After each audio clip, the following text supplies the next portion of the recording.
Donna Cerrone O'Hare. And I'm Nick Millard. Welcome to PVD POV, where we bring you new insights into the coolest little city in the smallest state. Whether you're a local looking to uncover hidden gems or a visitor eager to dive into our vibrant culture, we've got you covered. Each week we'll be chatting with the movers and shakers in Providence, from restaurant owners to hoteliers and everyone in between. A very special guest this week, and that is our Secretary of State, who came down from the State House, Gregg Amore. He is probably the biggest history buff in the state. My mind is still reeling from all the history that he had. I'm just like, how do you know these numbers? He's incredible. He talked to us. He was a teacher. And so he talked to us about the semi-quincentennial, which of course is the country's 250th birthday. I can spell it. Semi-quincentennial. Semiquincentennial. Now alphabetize it. ACEILMNQSTU. Okay. Now, remember we were talking the other episode we talked about, if you're listening to this too, a freak show? I think that might be I could be at the... You could be a freak show. I could be there. That's a little tidbit for anybody that listened to another episode. So anyways, we talked with the Secretary of State. He's so great about all of the events in Rhode Island, and there's so many of them, every city and town. And of course, some of the big ones are in Providence with the WaterFire. And we were just talking about like the rich history in Rhode Island and how we're better than Boston. Yeah, I mean, we had the first one here. Yeah. We'll definitely hear more about it with Greg as he talks about it. And I could definitely tell you can definitely get the history teacher vibe. Oh my gosh, for sure. And I mean, in a fantastic way. Yeah, I wouldn't fall asleep with that. Yeah, no, loved it. He's very passionate about it, and so we were really glad to have him talk about the history here in the city. So turn us up and get ready to experience Providence from a whole new perspective. Welcome to PVD POV, and today we're joined by Secretary of State Gregg Amore, who came down from the State House to talk about all things Rhode Island 250, the big birthday coming up. The semi-quincentennial. Yeah, I was going to say, that's definitely the mouthful that I've heard everybody calling me. I'm just like, the 250th is fine for me. Bicentennial was a lot easier. I was around for the bicentennial. Yeah. I was 10 years old. I remember walking down Taunton Avenue in East Providence during the bicentennial parade. Somebody stuck a tricorn hat on my head. Oh, okay. And said, "Carry this banner." Distinct memory. Yeah, well, I think they made the Little Leagues march, and so that was a formative years. Your formative years. Yeah, my dad was actually on the bicentennial state commission, so it's awesome. Okay. I'm the chair of this commission. So that's kind of a very nice full Rhode circle Island story. Yes. Yeah. No, when I first heard the word semi-quincentennial, couldn't say it. Now I can spell it. But it is RI 250 for sure. RI 250. It's America 250. Yes. And it celebrates and commemorates the birth of the nation, the signing of the Declaration of Independence. And one of our big initiatives of the RI 250 Commission is to allow Rhode Islanders to come see one of our copies of the Declaration of Independence. We've had 3 viewings already, 4, counting one last year. There are 7 more across the state, and people will get to see one of the 3 copies of Rhode Island's Declarations of Independence, and they're all original copies. So the Goddard copy is one of 9 in the world. It's so unique, it has a handwritten note from John Hancock that says a true copy. Those are the copies that went to the states. Those are the official copies. It's really remarkable. We don't advertise which of the copies are going to be on display because we don't want Nicolas Cage to show up and steal them. But the state police protect those copies. They travel with them. And we hope to build a Rhode Island History Center. It's going to be on the ballot this November so that they can be permanently displayed and folks can come see them. Which is actually perfect timing because I think this is, Rhode Islanders love 4th of July. I think Bristol is a great example of that. But this has really gotten people interested in U.S. history, and I'm sure you're very proud of that as a former history teacher, but you can tell that you love history, and this is like the best place to be celebrating such a milestone for our country because Rhode Island's place in American history is big. I mean, it's bigger than Boston's, right? Yes. Can I say that? You can. We all say that. That's very important. Yeah, 18 months before the Boston Tea Party, the Gaspee incident occurred. 18 months. And when you compare the 2 incidents, right, a bunch of people dressed as Native Americans boarded corporate ships, right, British East India Company ships, and tossed bales of tea overboard. Now compare that to Rhode Island patriots dressed as Rhode Island patriots who boarded the Gaspee, which ran aground, removed the crew, shot the captain, and burned it to ashes. The Tea Party's cute, but what we did was fired the first shot of the American Revolution and then declared independence before anyone else and called for the committees of correspondence. So The Act of Renunciation is May 4th, 1776, where we renounce King George III, and then call for the committees of correspondence, so the colonies to come together in resistance, coordinated effort in resistance and then defense. And so Rhode Island played a key role. And I love that here in Providence, you can see Stephen Hopkins, one of the signers, right, of Declaration of Independence, his home, his grave site. We have really unique history right here in the city. He's an interesting character. He was not home at that home near the court building when George Washington came to visit and stayed at that home. And the people in the neighborhood were really concerned that they needed to treat George Washington as royalty, and they were looking for better china to serve him with. And Hopkins' granddaughter said, if it's good enough for Stephen Hopkins, it's good enough for George Washington. And that's really the egalitarian story of America, right? And Hopkins has the great story of the signing. When he signed, he was suffering from Parkinson's disease. His hand was shaking. He wanted to make sure no one in the room thought he had any doubts or second thoughts about signing that document. And he steadied his right hand with his left, and he said, my hand trembles, but my heart does not. And the people in the room applauded. They signed the document a month after they passed it in Congress, and that's where he did that. And he's really a remarkable character. He wrote The Rights of the Colonies Examined in 1764, which made the case for no taxation without representation. So before Thomas Paine had ever put pen to paper, Stephen Hopkins was talking about the rights of the colonists. I think Rhode Islanders have always been ahead of their time. Yes, we're very, very advanced. Forward thinkers. I often think what the people of Kansas are doing for the semi-quincentennial.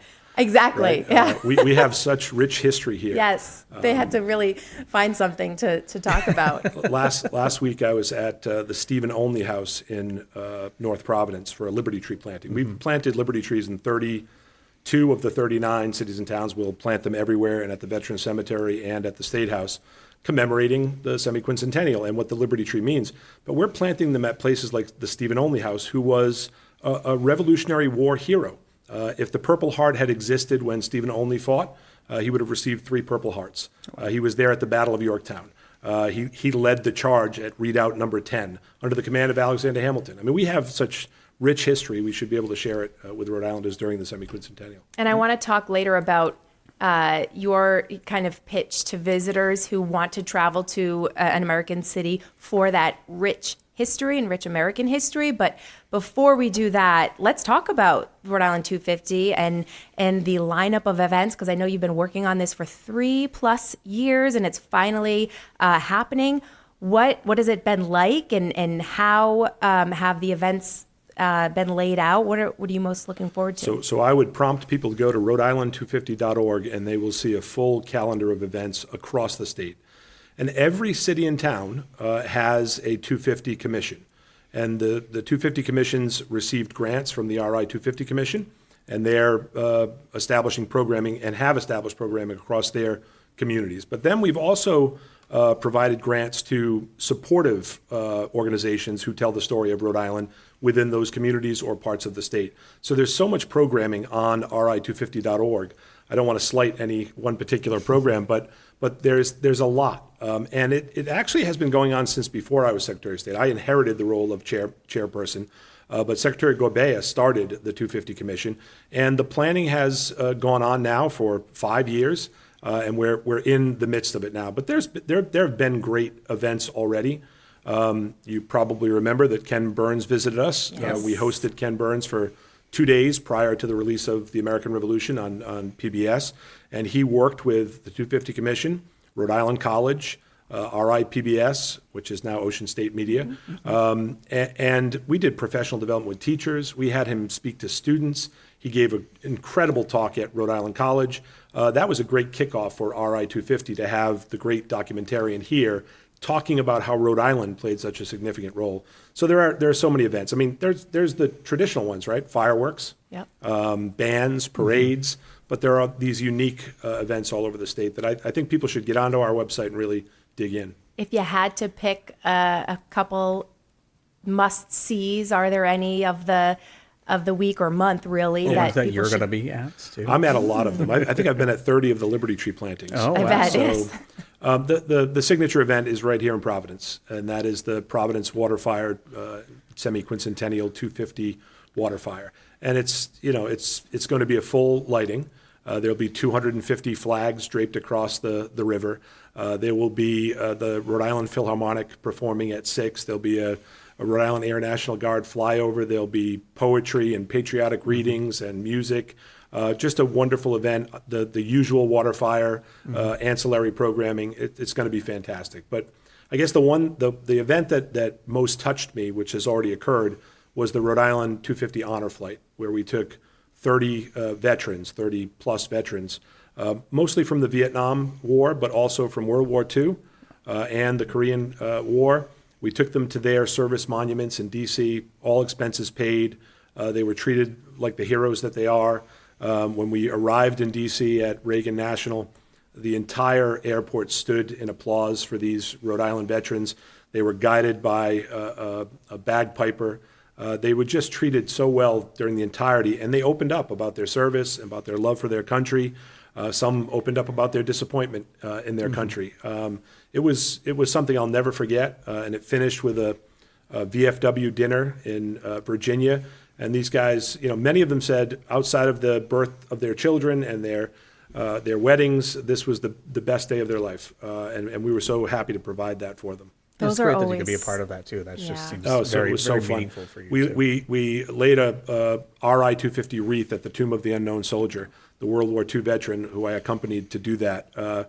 He was in a wheelchair. He said to me, "I'm gonna walk to do this," and he got up and he walked and he laid the wreath and walked back. Yeah, it was great. That's an incredible event. I can see why that would have been one of the favorites. But there are so many good things happening. The French in Newport is happening. At the end of July, the USS Eagle will be coming in. That's the tall American ship. Oh, cool. The U.S. Coast Guard mans that. It'll be in Newport for tours.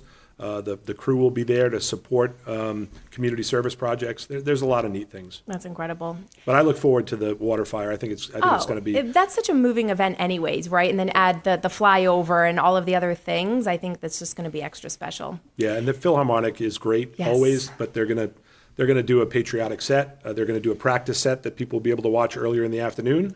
It's all free. There's no charge for any of this, so it's going to be great. Now, plenty going on for 250. What would you say to visitors from out of state who want to take a little trip to somewhere historic? And aside from all the great food and other things to do that you can get here in Rhode Island and Providence, what would you say about the history of our state specifically that's so alluring to them? There's so many places. I would encourage people to come visit the Rhode Island State House. The Royal Charter is in the Rhode Island State House, 1663. It's in remarkable condition. It's the foundation of self-government in America. Rhode Island had self-government beyond any of the other colonies based on this charter, and it is the definitive foundation for religious freedom in America. The separation of church and state that's articulated in the charter is what the First Amendment became. Thank Roger Williams for that. Roger Williams, yeah. And people should see that, right? That's our history. But I mean, you can go down the street to the old State House, which has been remodeled beautifully and restored beautifully and accessible. You can go to Newport to the old Colony House and see the other Gilbert Stuart painting of George Washington, something you'll see at the State House as well. There's 3 of those in the world. There's so much. 2 are here, and they were all commissioned by Rhode Island. There's so much, and I think, I hope that we will continue to do this kind of historic exploration post the semi-quincentennial, which happened after the bicentennial, I'm told, and happens every time Ken Burns runs a documentary. Right. So we're hoping Rhode Island can take advantage of that, and if we build this history center, Rhode Island's history will be on display. There'll be an education center there. We'll be able to have revolving exhibits. Yeah. Just quickly, there's an exhibit in Virginia at Fort Belvoir, which is the U.S. Army Museum. It's their 250 exhibit. Thousands of people have visited it, and thousands more will. Rhode Island plays a key role in that. Our office, the Varnum Armory, a whole host of folks here in Rhode Island made sure that the 1st Rhode Island Regiment, which is the first integrated regiment in the history of the United States, black soldiers, former slaves who were fighting for their freedom and for the freedom of the nation, indigenous soldiers, white soldiers fighting together the U.S. military wouldn't be integrated again until 1947, right? And Wow. and that's just a touch of what people can find here. And a lot of that is mapped on RhodeIsland250.org. There is so much history and so many firsts in Rhode Island that people overlook. I had one more question, and now it's escaped me. So I'm going to come talking back too to much, it. that's why. No, It's okay. no, it's not. Oh, can you tell us a little about the History Center, if it does pass in November, where it would be, what, like museum, what would be in there? It's partial museum and partial archive. So it will be right here in Providence, across from the State House on Smith Street, in front of the administration building. There's a whole host of requirements for an archives building, flood zone, making sure that it's not near traffic that would cause damage to documents. It can't be near the train station because of vibration, whole host of things. It's a perfect location because it connects to the State House. It would be an exhibit space, an education center, and then a vault for the most sensitive of our archives and documents, but a permanent display for the documents that I've talked about. And I've just talked about the Declaration. We have a copy of the Bill of Rights, again, one of 12 in the world. It's so original, it has 12 amendments, only 10 of them passed. Ours is in better condition than the one at the National Archives. We want to display that, the Act of Renunciation, which we could display. We have the box that King George sent with the inquiry, or the demand for an inquiry into the Gaspee incident. Wow. It's in remarkable condition. And then we have the depositions of the folks who were questioned in the Gaspee. We have Nathaniel Green's commission. And we haven't even talked about the Nathaniel Green House, which you can visit. He was the most important general outside of Washington. He's a Rhode Islander. He led the Southern campaign. There would be no victory in the American Revolution without Nathaniel Green. One of my other favorite tidbits, popular culture, is General Burnside. Oh, yes. Sideburns. The Who sideburns, knew? yes. There's so much. I hope that Yeah. the Scottish who are here for the World Cup, I hope that they appreciate these little pieces of history. I don't know if they're called sideburns over in Scotland. But that is the origin here. But that is it. There was also a Civil War general named Thomas Hooker, but we won't tell that story. That's for a different podcast. We can imagine. Awesome. Well, we're definitely looking forward to all of the 250 events. So RhodeIsland250.org. I know GoProvidence.com has a lot of the events listed as well, but it sounds like statewide there's, well, And the cities and towns are doing a good job advertising for their sure. programming. And places like the Rhode Island Historical Society right here in Providence, who also have a space in Woonsocket at the Museum of Labor and Culture. And then the Newport Historical Society, Block Island. I mean, all the historical societies are in. Most of them are our grant recipients. There's some Juneteenth programming coming up across the state at the Rhode Island Historical Society in Providence and other places. It's going to be great. we're looking forward to it. Thank you so much. We will put all of this information, the website and everything, we'll link it so people can find out And about go these see the events. Declaration of Independence. You have 7 Yes. opportunities over the course of the next month. I definitely think I need to plan on that. Elsewhere, where, I mean, other than this, where are they? They're So I locked actually up? have a list. It's going to be in South Kingston, June 20th, at the library, West Greenwich Town Hall, June 27th, July 1st at the Bristol Historical and Preservation Society, July 4th, all 3 copies at the State House between 1 and 3, July 8th, Newport Historical Society, July 11th, the Museum of Work and Culture in Woonsocket, and July 19th at the Audrain Auto Museum on Bellevue Love Avenue. that place. And then after this, they go back into, They go back into storage. and no one can see them. Well, you can see them by appointment. Okay. And then we bring them out, we let you look at them for a couple of minutes, and then we put them Yeah. Put back. them back. So this is your opportunity. sounds awesome. It's kind of like the independent man all over again. That's you know? right. Come see him before he's gone. That's There right. we go. All right. Thank you so much. Yes, Oh, thank thank you. you. I appreciate it.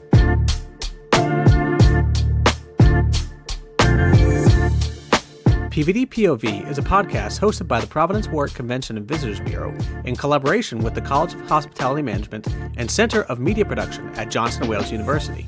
Hosts are Alana Cerrone-O'Hare and Nick Millard. Production by Professor Brian Lavin with assistance from the graduate students in tourism management. Episodes are available wherever you download your podcast. Visit GoProvidence.com for more information on these stories and everything else Providence.